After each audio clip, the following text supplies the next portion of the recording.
In our national program of talks tonight, we bring you a panel discussion on the topic obesity and our kids. The panelists are Dr. Meghna Dewan, well-known endodontist, Dr. Ripan Sippy, well-known child psychologist, Miss Anvi Bharti Gopal, nutritionist, and Sri Vikram Bahel, media personality, who initiates and moderates the discussion. Welcome to the National Program of Talks, and in this program we're going to talk about obesity and our kids. Putting on pounds has become a matter of concern, especially because of the recent pandemic, resulting in less physical activity and people staying home, and resultantly snack times have increased. But while this may be a contributing factor, there is a lot more to obesity than meets the eye. To explore how we can identify the problem, take a course correction, and avoid its ill effects, I have three experts with me. Dr. Meghna Dewan, a dentist, Miss Anvi Gopal, a nutritionist, and Dr. Ripan Sippy, a child psychologist. Welcome to you all. Thank you. Thank you. To start with, let me just put it to you, Dr. Ripan Sippy. How do you actually categorize obesity? Because just being overweight is one part, and being obese is actually considered by some as a medical condition. So where does a fine line lie? See, the parameters we generally use, in medicine is that we take out the BMI index. If it is more than 27, then we categorize it as, obesity, and it is in the morbidity area. Or if weight is more than 20% than what your ideal height and weight should be, then it is categorized as obesity and overweight category.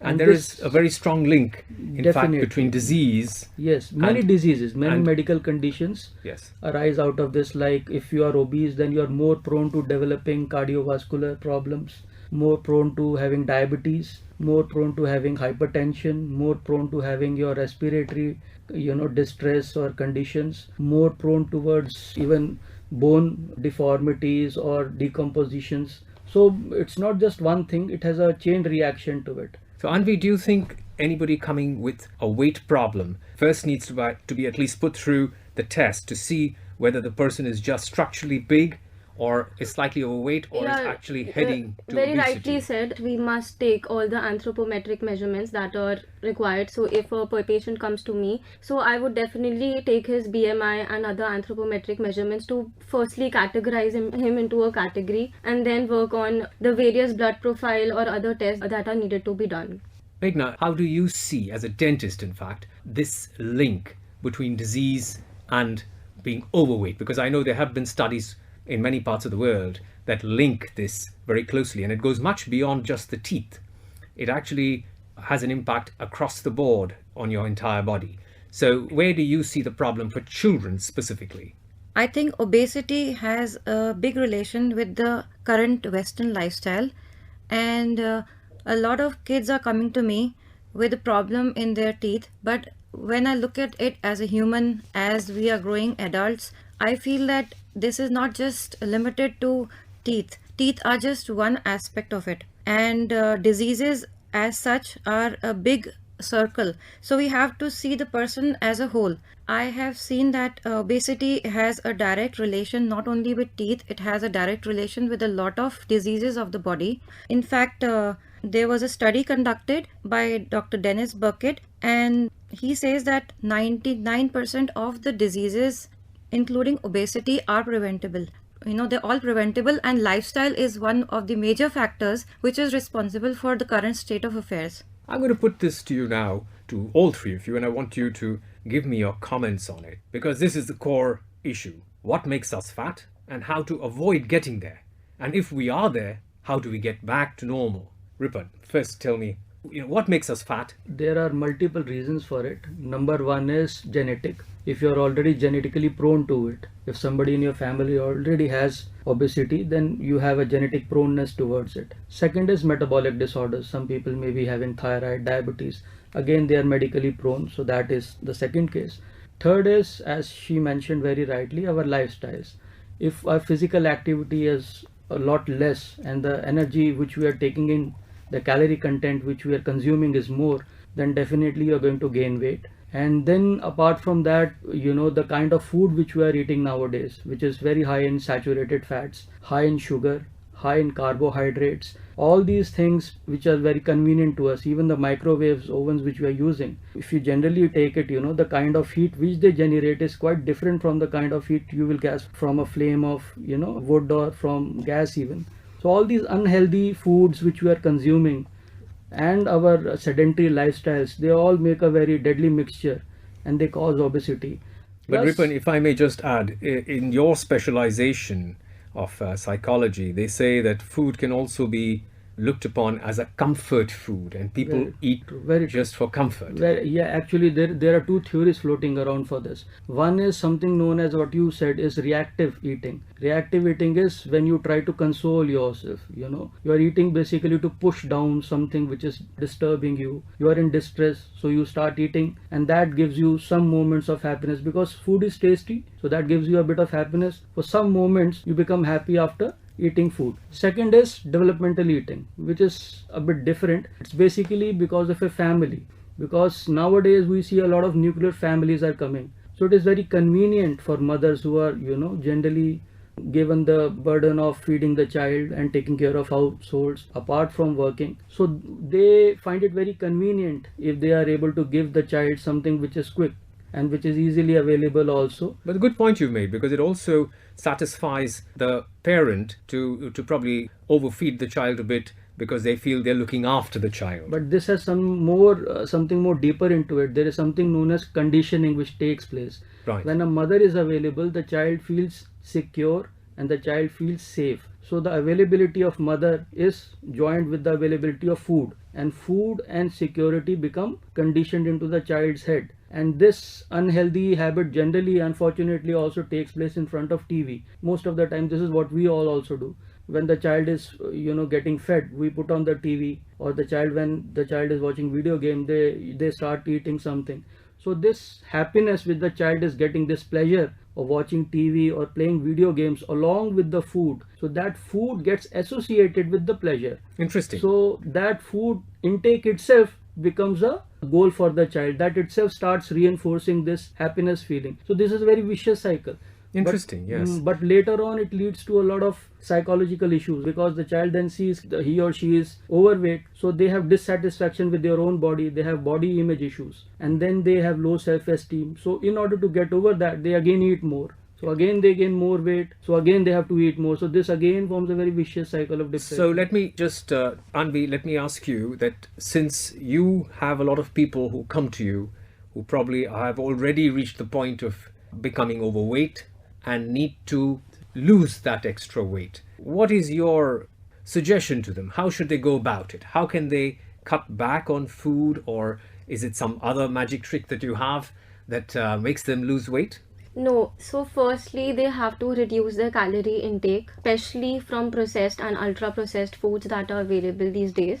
Then they have to consume, we have seen a transition from the traditional diet to the modern food that is rich in HFSS, that is high in sugar, fat and salt content. So that needs to be reduced to the minimum. And freshly prepared and home cooked meals should be encouraged. Eating of whole grains instead of refined cereals that we get. Even the atta bread that we get these days in the market, if you read on to its label, so you will find refined wheat flour also added in it, and various preservatives, and sodium is also added in it. So we really need to become smart consumers first of all. All right, but I think most people know that, and yet they tend to remain a little overweight. And the second problem is, which I'm going to put now to you, and then I want a very quick reaction from Meghna as well on this.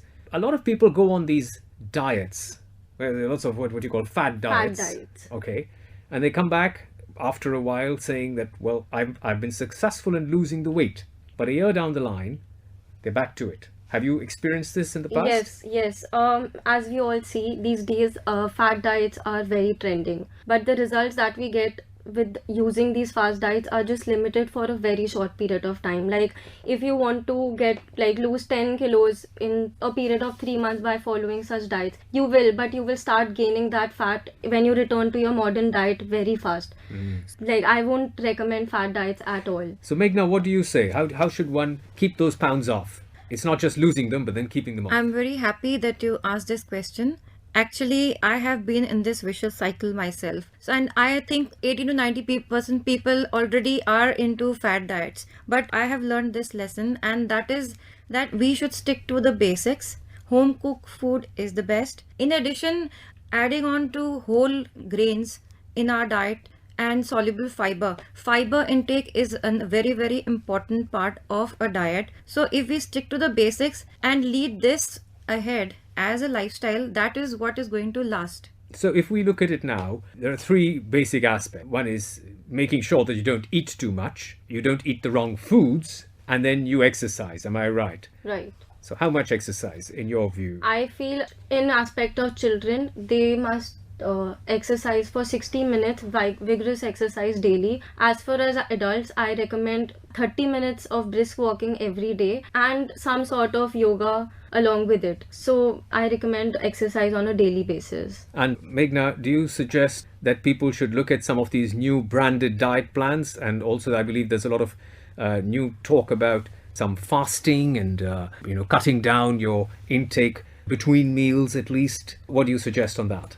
I think intermittent fasting, as has been really being talked about now, is a very good process. But I think as far as obesity in kids are concerned, it's not for kids. And since we are talking about kids right now, the more we try to inculcate basics in their lifestyle by adding home cooked food, legumes, pulses, that is going to what is going to help. In addition, I feel inactivity is a very, very big factor. Sitting for hours in front of the television and just munching junk food is what is giving rise to obesity. So get your kids up and ask them to walk around, to do something, to get involved in activities. The other thing that I find, well, not only with kids, but even with adults, is a night snack. Suddenly the fridge seems very far and you want to get to it. And still worse, you have bags of chips coming into the bedroom. Ripon, how does one get rid of this habit of snacking at night? Because a lot of people are getting perhaps an equal amount of calories at night as to what they've eaten during the whole day.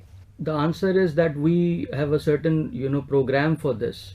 We make the person keep a diary in which they have to write what all they ate, how often they ate, and then they have to count the calorie content which they have taken in. And they have to follow something what we call a stimulus control. So they don't have to first of all bring such foods which are unhealthy. They have to go for better alternatives, as she has correctly pointed out. Food in high fiber. They have to also take more fluids, because the more fluids you take, that also seems to dispel the fat out of your body. And you also have to take care of your sleep, because if you sleep on time, generally this craving does not take place. So you have to have a very healthy lifestyle. That healthy lifestyle includes your proper timings of meal, how often you are taking the meal, what you are eating, how much you are eating, and when you are sleeping also, because generally this night snacking is going to take place late at night. So you better make sure that you are not in front of some screen, no TV at night. You have to have some self-control and some self-discipline. And second, you have to be consistent with that self-discipline. Because if you are not going to be consistent, even if you lose weight, you are going to relapse. You were pointing out previously. So some self-discipline is a must, otherwise this is again not going to be very fruitful.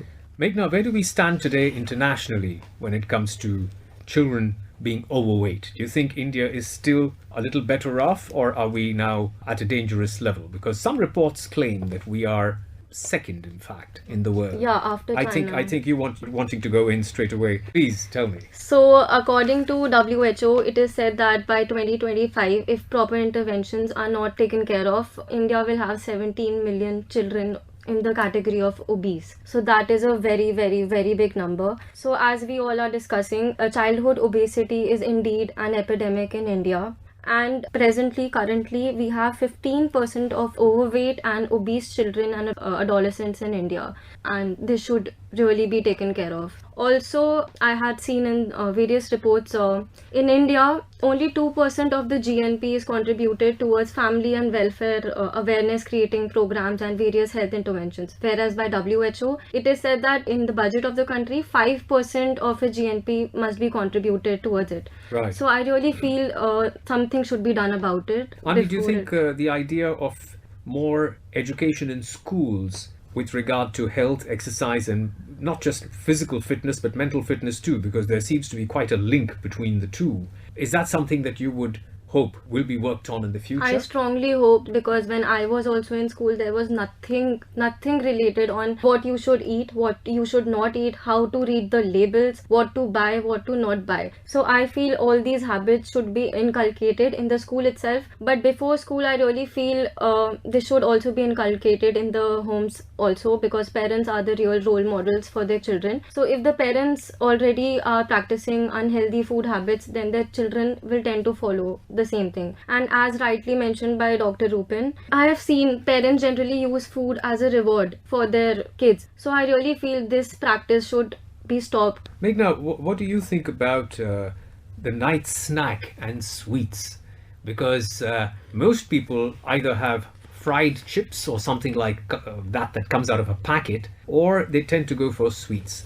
Now, as a dentist, I know you'll say that's a no-no, but some people say that a little bit of sweet at night, especially honey in milk or something that is sweetened with honey, can help you sleep. From your point of view, how do you see that? I think definitely I would agree that having a glass of milk with a certain amount of honey is a good idea. It enhances sleep. But if it means that sitting for hours and hours at night in front of the television and then forget altogether about brushing, you just eat sweets and then eat snacks like chips. A packet of chips is merely costing 10 rupees. It is so easily accessible to kids right now. And sweets and chips contain starch, and it sticks on your enamel basically. At that point of time, you are so lethargic. You don't want to get up and brush. You don't want to just get up from the couch. So basically what happens is your sugar actually invades your enamel and your dentine, and it causes cavities. So it is a very, very big factor in dental decay. And I would definitely say that maintaining a very good, relationship, stress level, in addition to your studies and forming a regular sleep pattern is extremely important for prevention of obesity. See, one interesting factor about honey is that it's already a digested glucose.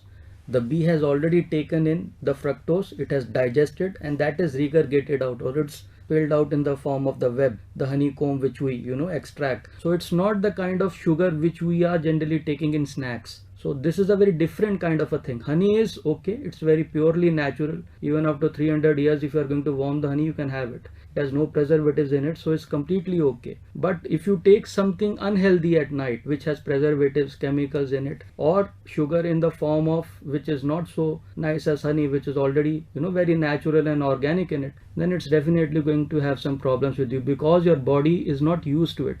There is something known as GI, glycemic index. If you take honey, see, it absorbs slowly and it metabolizes slowly. But if you take something which is very sugary, and then it's going to have a explosive effect, the glucose level shoot up, so you're going to be very prone to diabetes as such. The number of kids from 1960 has increased to 800% in obesity at present. 800% increase in obesity is huge. And yesterday's newspaper in Times of India carried that 10% obesity has further increased because of COVID. Because of COVID restrictions, the kids are not able to have any physical activity outside their home. So again, because of that sedentary lifestyle, they have again put on more weight. So this is something which is again going on in a very epidemic proportions. It has to be taken very seriously. Meghna, there's another fact that seems to be making the rounds, and that is that burgers and certain what we categorize as Western food is bad in fat, soluble fats, and also bad for health because of the various other factors. But we tend to forget that sometimes even Indian food can be very heavy and deep fried and have a lot of fat to it. So do you think there needs to be a little bit of a check on that snacks are snacks, but you have to read the label very carefully to see what's going into it, irrespective of whether it's Indian, Greek, or Western, or anything. I absolutely agree with you. As a matter of fact, whether it's a Western food or is it Indian food or is it Greek food, it's important that the total calorie consumption should be less than what the output is. So, in my opinion, deep fried food definitely is a big no. All the golgappas, all the chaats, all the deep fried potatoes and stuff is definitely going to add to the proportions of obesity in children. We need to find interventions which will educate the kids and reduce their stress levels so that this problem can be dealt with. Along with it, I think stress is a very, very big factor. And that is leading them to eat. It is like a big cycle. So mindfulness is something which should be practiced, and along with it, physical inactivity has to be combated with with certain amount of physical activity, even if it's an epidemic or probably for that matter a pandemic which is going on now. A minimum of 150 minutes per week of physical activity is very, very important to prevent lifestyle diseases.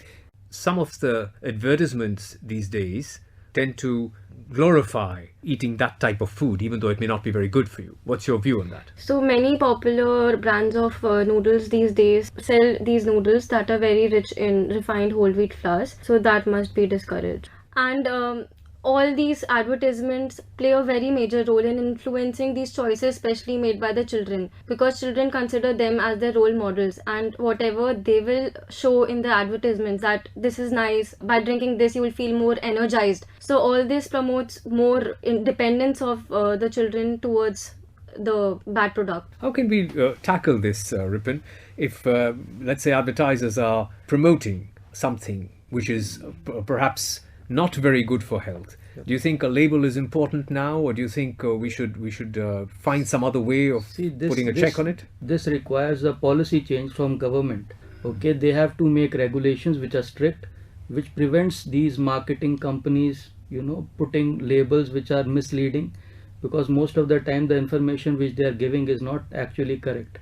But we do have that. It does say on many drinks they have to implement it a bit better. So you feel that it should be loud and clear. Yes, that this has so much sugar in it. And then you also need to do certain a bit more. You have to decrease the price of healthy foods like fruits and things like this, which are healthy, actually are more costly than these carbohydrate foods which we generally get. So that also incentives can also be given in the form of tax exemptions to farmers who grow fruits, to storekeepers who keep these healthy foods with them, instead of people who are making more money because of these advertisements. And because of advertisements, kids get influenced very easily. And it's like a social ritual, because everybody is eating, so we should also eat. It's very hep, and they tend to ignore or downplay the hazardous effects which it's going to generally later on have with you.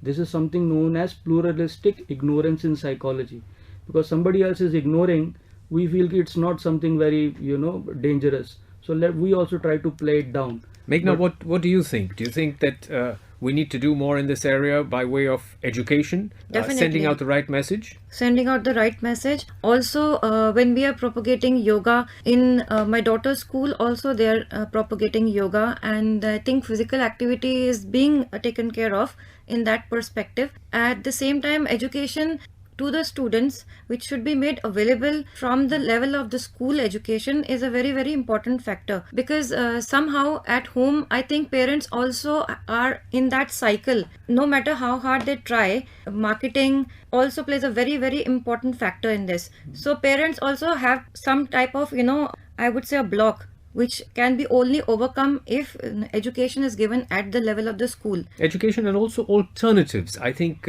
Ripon had a very important point there, that the alternatives are important. If there's one food that is not suitable, maybe you need to give something else. Yeah. I think awareness is a very important factor. As Anvi rightly said, processed foods are a big no. Apart from that, they even mention the trans fat level, cholesterol level. Nowadays, marketers are very, very smart. Say, even in the label, they will mention that. But we have to outsmart them. We have to give our kids the right kind of information so that they don't get fooled and get, trapped by these kind of situations. So, Anvi, let me put it differently to you now. If somebody's in a hurry and he wants to have a quick snack, what is your suggestion? What should he have or she have? According to me, they should have fruits and vegetables. Fruits, basically, they should consume nuts that are very energy dense, but it contains essential fats that are really good for your health. Later on, I'd like to recommend having makhanas also and murmuras, all those things that are not fried, but they are baked. So I'd recommend those as better snacking options. And Meghna, what is your take on this? What do you prefer to snack on, and what would you recommend others to do? I would definitely agree with Anvi here. That snacking nowadays, you get roasted nuts, roasted seeds, so I can't expect a kid to do that, but definitely encouraging is definitely going to help. Carry seeds and nuts, which are essential fatty acids, which are important for your heart health, brain health. Along with it, we can have options like makhanas, as she said. They are very, very good options. It's not, you must understand that it's a complete system.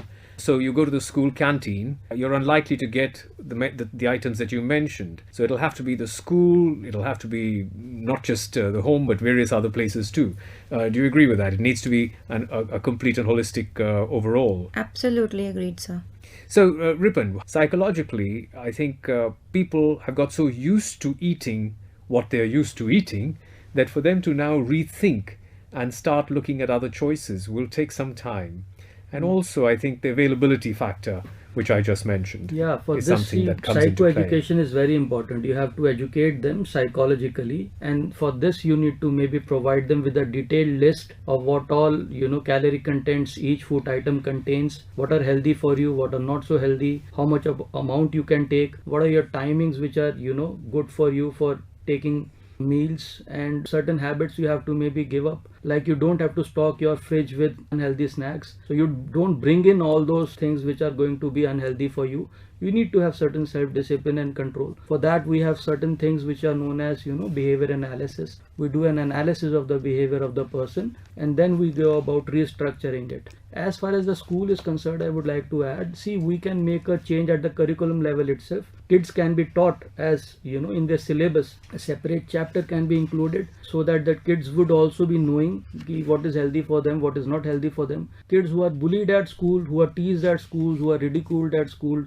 for being obese, for being overweight, those kids also who are teasing, they should also be counseled that this behavior is not something positive. Plus, availability of these unhealthy foods at canteens can be stopped completely. Instead of having a fizzy cool drink, you can have a lassi there. You can have certain other juices which are much more healthier options. We as a psychologist are going to intervene. So the role of family, the role of school, even the role of society is also very important here. Yes. Peers also. No doubt. And Meghna, a final word from you. You've been studying this subject very carefully. Apart from the fact that you are a dentist, you're also very keen on this subject. What are your final thoughts on this? Do you think we're getting to the point where we will have enough information and seriousness on the subject where people realize the risk, or do you think more needs to be done? And if it does, then where? I think definitely when we look at a person, whether it be a child or an adult, we have to see a holistic perspective. We have to look into aspects